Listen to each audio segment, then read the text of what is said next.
Consider this, a news and information program recorded on the campus of the University of Nebraska at Omaha. From the Fireside Lounge in the Milo Bales Student Center, here is your host, Carol Schrader.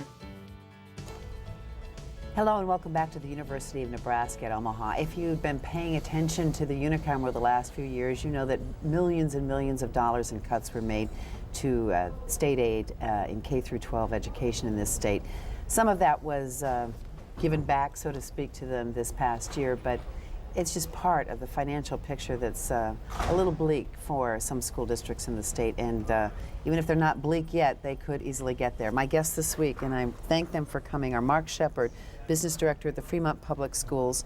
Mark Sievering is Superintendent with the Conestoga Public School District. They've had some unique situations down in the Murray, Nebraska area. And Dennis Poole is Assistant Superintendent in charge of Bean County, is it, for Omaha Well, thank Public you for Schools. That, Carol, but, General Administration will do. General Administration.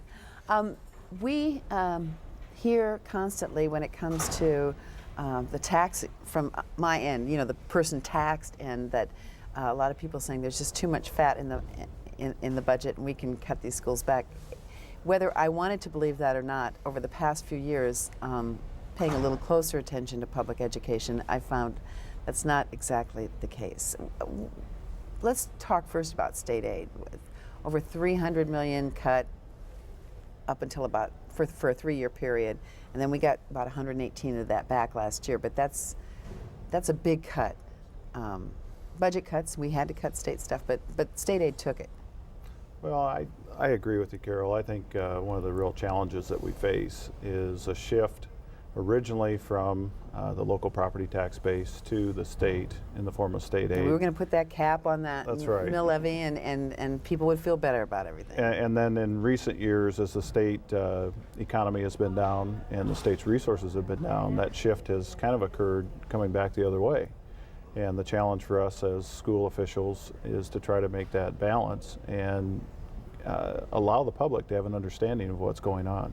Do you think that the public understands that, and we'll talk about some of the actual specific kinds of challenges facing the school districts, and your different sizes, and you're very metropolitan, you're semi-metropolitan, and you're sort of a rural district, that people really understand the push me, pull you that administrators are going through? Well, I could add that I do believe that the current state aid system, while I would believe that a formula of equalization, Mark mentioned the need to shift from property taxes to state revenues, is all a part of an equalization process. Now, I firmly believe that the equalization process needs to be a part of our state aid system. Now, how that formula works within the intricacies of determining formula needs or determining what formula resources school districts of different size have available to pay for those education costs, I think that in that regard the formula doesn't, one size doesn't fit all, and I think the local patron for the most part doesn't understand all of the complexities that goes along with that state aid formula. Let's take the word equalization, which in different businesses and different nomenclatures is used a little differently. When I think of tax equalization, I think of trying to make it that people across a given area, whether it's a county or a state, pay relatively the same amount or percent goes to the operating the schools or whatever, or what you're taxed. What does equalization mean in this discussion of state aid? I think that's important to understand. I think when you look at the basic premise of equalization in the school aid formula, what it's trying to do is recognize the needs of each school district. The needs are really represented by the students. Then look at the available local resources and try to balance those out. So you take the needs and you subtract from that the local resources, and what's left is state aid. I think one of the challenges with that has been, as Dennis already mentioned, the one size fits all is very difficult. We're trying to develop a formula that will fund currently Class 1 schools, which might have 3 or 4 students, and some of them are much larger than that. But then you're also trying to fund Fremont with 4,500 students, Conestoga somewhere in the middle, and then OPS with 44,000 students. And that's a real challenge. Okay, I know there are numbers of things that make each school district's different. And one of those might be the number of special ed children you have, the English as a second language population. What are some of the other factors that differentiate one district from another in terms of numbers of students or special needs? Want to start with small school perspective on differentiation? Well, we have the poverty factor, which is determined primarily through free and reduced lunch numbers. And while that in and of itself is not an immediate factor, it can lead to a number of other factors that we see crop up with that. It might be an indicator of readiness for school and some of those kinds of things. Exactly. And I've been in school districts with relatively low free and reduced lunch counts, and in districts with relatively high counts. And that is, so from a small school perspective, you can have, even in that arena, you can run kind of a wide, kind of the gamut of that. And that has a significant impact on your aid. And one of the spins that gets put onto this frequently is that while the state aid formula is trying to determine what schools need to educate children, no matter what size they are, as that state aid formula looks at, they're looking at what we have spent in the past. We're always looking over our shoulder as what we've spent in the past as a predictor of what it's going to cost to educate in the future. And then here comes No Child Left Behind, which now, along with the state standards, has set up and says, here's the benchmarks. You're going to meet these benchmarks, and they're ever increasing, and you're going to need to meet that benchmark. Well, that benchmark is not predicted by what we used to spend looking over our shoulders. And so to say that you're going to meet all of these standards with all of your children and leave no child behind and still have the funds and resources to do it, I don't think the state aid formula can possibly predict in that regards, the way it's currently working, what we need to educate children to meet those state standards. And in a sense, some of the No Child Left Behind mandates are over and above, or turn out to be, in terms of dollars, over and above. And are they all being paid? I mean, some of the hoops you have to jump through, and doesn't that cost more money than it did before? Well, I think you mentioned unfunded mandates, and No Child Left Behind certainly has some standards and expectations in fact, there's lawsuits that we have to meet. And yet it does not take into account the resources. The federal government is not providing the resources to support the standards that they've established. And then certainly when we work through the state standards, while there's a goal to try to do that, we end up looking at our programs reprioritizing what some parents would believe a very vital program, a vocational program, a high ability learner program that may be sacrifice to a degree to make sure that you've got the resources, to make sure you have the tutors, you have the other resources that you're going to need to make sure that these children, all your children, meet this new highly established benchmark that all schools have to meet. I'm wondering how you even get in a situation, and this is not a critical question, Mark, but obviously when you budgeted a few years ago, when you had to, have some short-term indebtedness to pay teacher salaries, you made cuts. I mean, I don't know if people realize the amount of debt nationally that some school districts have to take on. It's a little bit of a scary situation. When I arrived at Conestoga, the district had taken out $1 million loan the previous year to meet operating expenses.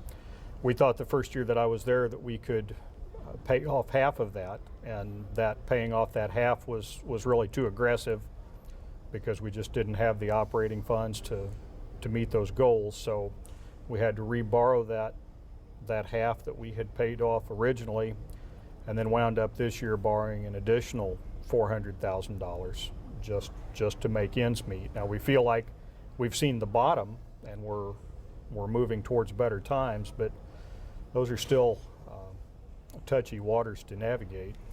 There are a number of school districts that have had to borrow, and sometimes they can pay it back right away, but you add that kind of, as an administrator, to these other balls that you've got in the air, you deserve more pay.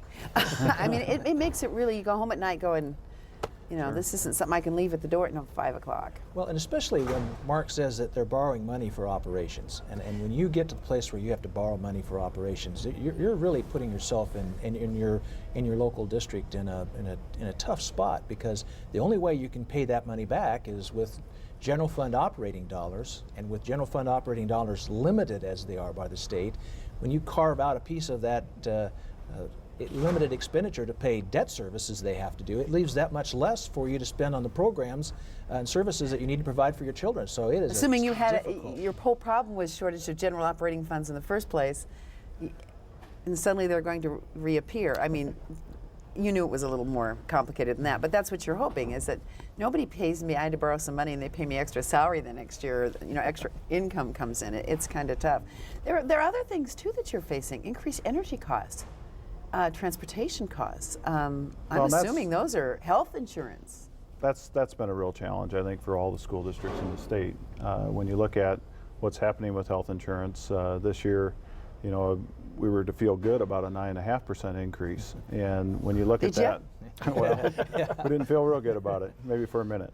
But when you compare that and you look at the rise in the cost of gasoline and diesel fuel, for those districts that provide transportation, that's a real increased cost. When we also look at our increased utility costs that you already mentioned, there are a number of costs that are coming at us at a much higher rate than the spending lid allows us to spend money. So when you put all that into the mix, basically you're spending more on some things because of the inflationary factors, which then has or leaves you in a position of less revenue to use for other programs that you feel are very important. The cash flow situation, I think, is really a difficult one. Mark already talked about that. Dennis talked about it a little bit as well. Anytime when you're into that negative cash flow situation, or even a very neutral cash flow situation, it does limit your ability to generate revenue.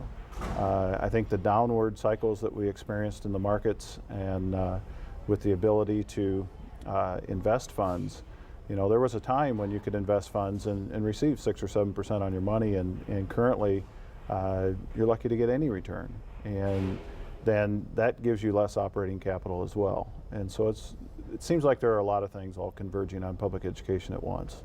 Well, when we started out by talking about equalization, and that different school districts need to be treated individually, almost like it's like having a big family, and you have to, the mother and father, it's one of the hardest things to do is to take your family resources and treat everybody the same, but they're all different. And that's kind of what the educational family situation is here. So what's the answer? Well, I think, again, I would say that I truly believe that a concept of equalization is the right path to move on. As we still rely upon local property taxes as the resource base for most of what our schools are doing, you have to understand that a school district that has access to a large valuation base per child compared to one which does not have that large valuation base per child, when you're limited to a $5 levy limit, that $5 levy limit is the same for all of us. But if the valuation per child is significantly different among the districts, and it is, that a district that has a high valuation base per school will actually have more local resources to support the education of that child. Now that's the essence of it. And so if you have more local resources available to support the education of that child, then the state has to contribute less towards the contribution of that child's education. Now, having said that, that all sounds well and good. If you've got more local resources, the state shouldn't have to give you as much, and if you don't have as much local resources, the state's going to give you more. But you also have to determine, and this is the concept that I think that we have really shifted the paradigm in education, especially education financing, without the public being aware of what it is, and that is that the educational needs of each child is not an equal education need, that they're different in every community. There's a different mix of children. The educational expectations not only of the state and the federal government, but the local expectations are also different from school to school. And unless they have the resources or willing to pay those extra resources to do that, They can't make that happen, and that's just the bottom line truth. We can cut other programs and reprioritize programs one after the other. And the reality of it is, if you look at the goals of the educational needs of the whole community, sometimes those prioritizations is going to offend someone just as well as it's going to make someone else happy about that. And so it's not going to be a win-win situation every time. Okay, go ahead. I think just to dovetail into what Dennis is saying, one of the real difficulties is when the LID legislation was put into place, the LID legislation didn't take a look at where we were currently. Basically, there was a target for property taxes. Now this is the $1.05, The dollar, $100. yeah, it was $1.10, now it's $1.05. And the LID legislation was in place. There were school districts prior to the LID legislation that were at in excess of $2 per $100 assessed valuation. There were other districts that were down around 80 cents. And so for school districts that found themselves in the mode of where they needed to make reductions to get to that $1.10, eventually the dollar, and now back up to the $1.05, that's been a real challenge. I think the same would be true when you look at the spending authority. For Fremont Public Schools, our issue has not been the levy limitation as much as it has been the spending authority. And What does that mean? Well, when the That's a other, new one on me, okay, kid. the other piece of the LID legislation dealt with the ability for school districts to grow their budgets. And when we look at where school districts were when that legislation went into place, some school districts were at the state average, some were above the state average, some were below the state average. And we all have the same growth factor within reason. There is a factor in there, an allowable growth factor for districts that do spend below the state average. But when a school district, for example, like Fremont, started out about $500 below the state average, and with the limitations that are in place currently, we can't get to the state average. And that's been a real challenge for us. I think as you look at OPS's situation, I imagine Conestoga is probably similar. The growth in that budget, in the general fund budget, which is where we pay for the education of the students, where we pay for teacher salaries and benefits, we also pay for all the other costs directly associated with educating the students, are really being challenged by the things you already mentioned.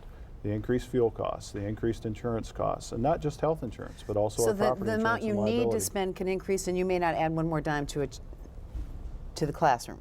That's correct. And actually, even if you're- you do need to add to the classroom, you're hamstring because you add these other And in increased most expenses. cases, you're actually probably pulling money away from the classroom to pay for the increased costs in the areas that we've already talked about.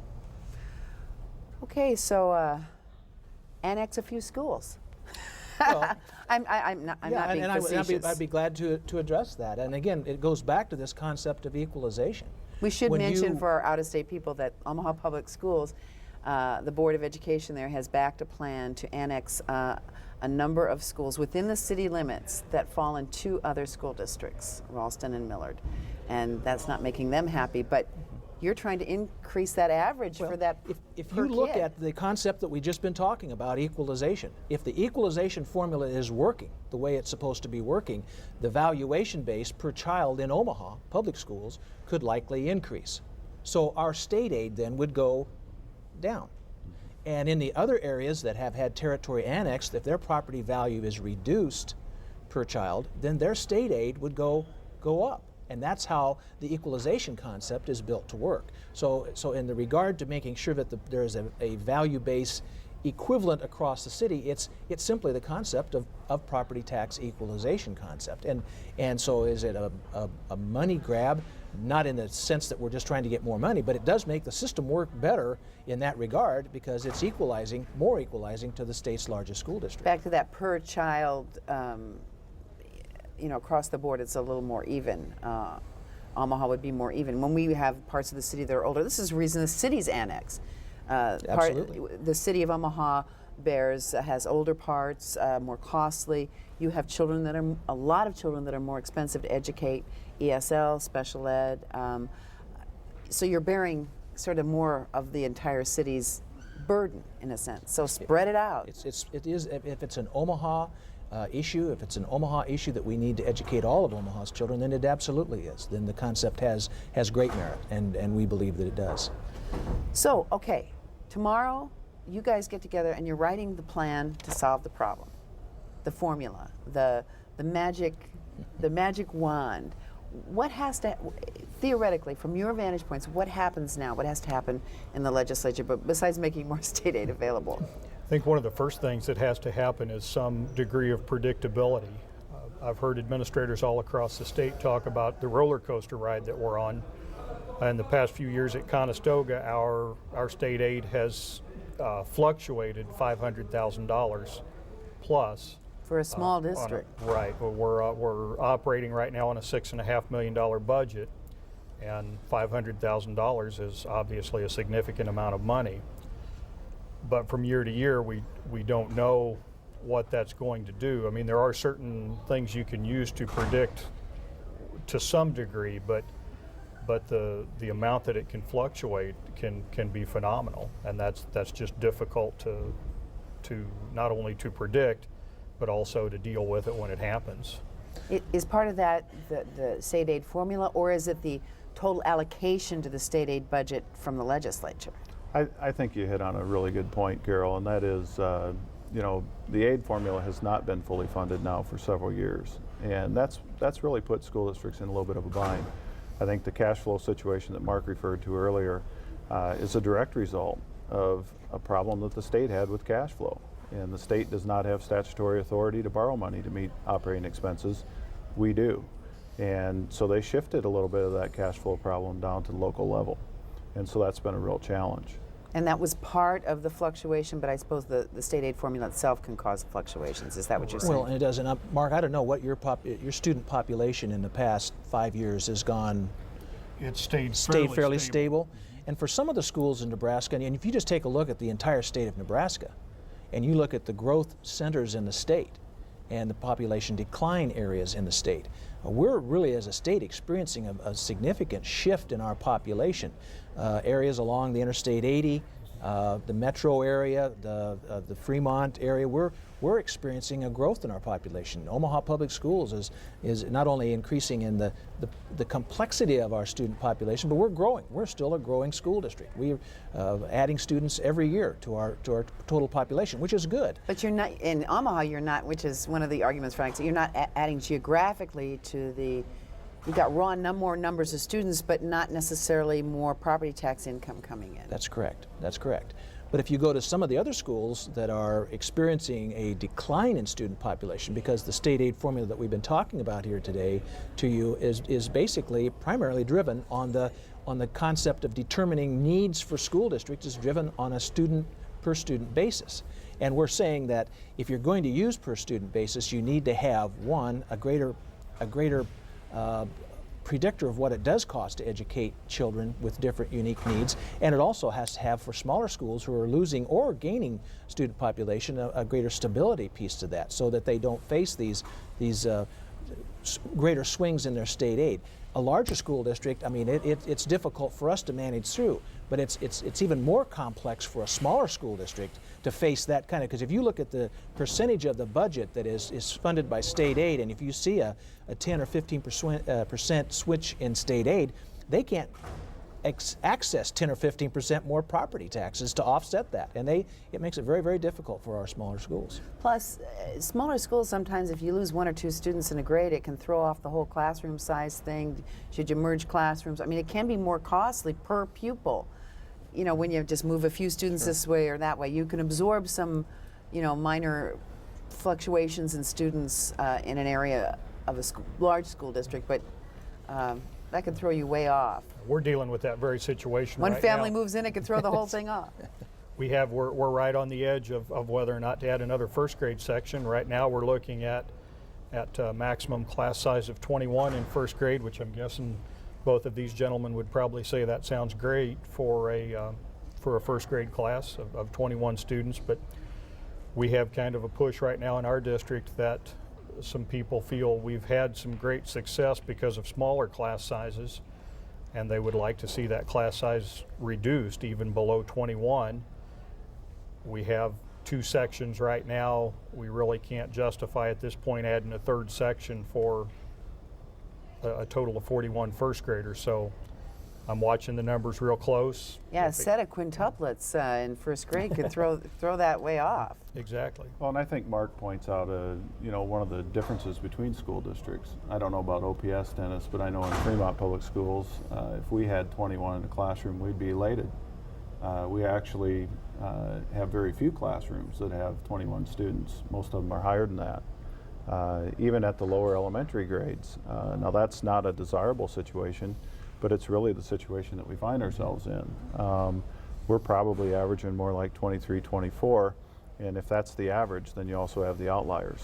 And so that is one of the difficulties, and how districts choose to utilize their staff is one of the challenges. And that's a local decision, and it should be, but it does create some disparity, again, between school districts. And local boards of education, they're forced, a superintendent has to go to a board and make recommendations, and based upon what they can economically afford, it's a difficult task for local boards to make those decisions. But we're talking here about smaller class sizes, and you can just go right down the list and add all of the programs that research will say will benefit students' instruction. Smaller class sizes is one. Mark just mentioned that his community has noticed that. All-day kindergarten programs. Okay, we have 2 minutes left. Okay. We know you need things. What has to happen now? Does the unicameral need to take a look? Do you all have to get together and have some great confab that's going to say, this is going to get the apples and the oranges and the pomegranates all served properly because they're different? What happens now? I think the unicameral is trying to make some changes in the state aid formula. The difficulty, as we've already established, is going to be design a formula that meets the needs of Omaha with 44,000 students, Fremont with 4,400 students, and Conestoga, how many do you have? 700. 700 students, and then even smaller districts. I think one of the things that we need to continually keep in mind is that when we designed the current aid formula and we designed the way it's currently funded, we really were looking at it as property tax relief. And the reality is we need to design a formula that funds education. Well, we've run out of time, and the reality is that those boring school board meetings that we see written about or on the television are not really boring when you get right down to what it has to do with kids. And so we all need to pay a little more attention to the issues you're facing, because then they in turn will face us. So thank you so much, Mark and Dennis. Thank you for joining us on Consider This. Thank you. And Carol. get in touch with your local school district and see what you can do to help them meet the needs of your students. Have a good one.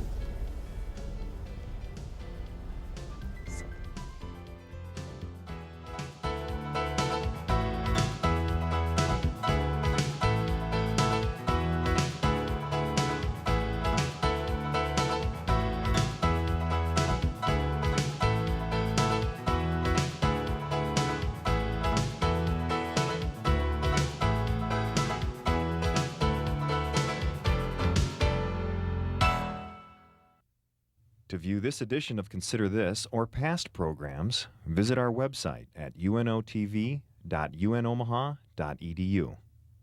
For comments or questions, call 402-554-2516 during regular business hours. Consider This is a production of UNO Television.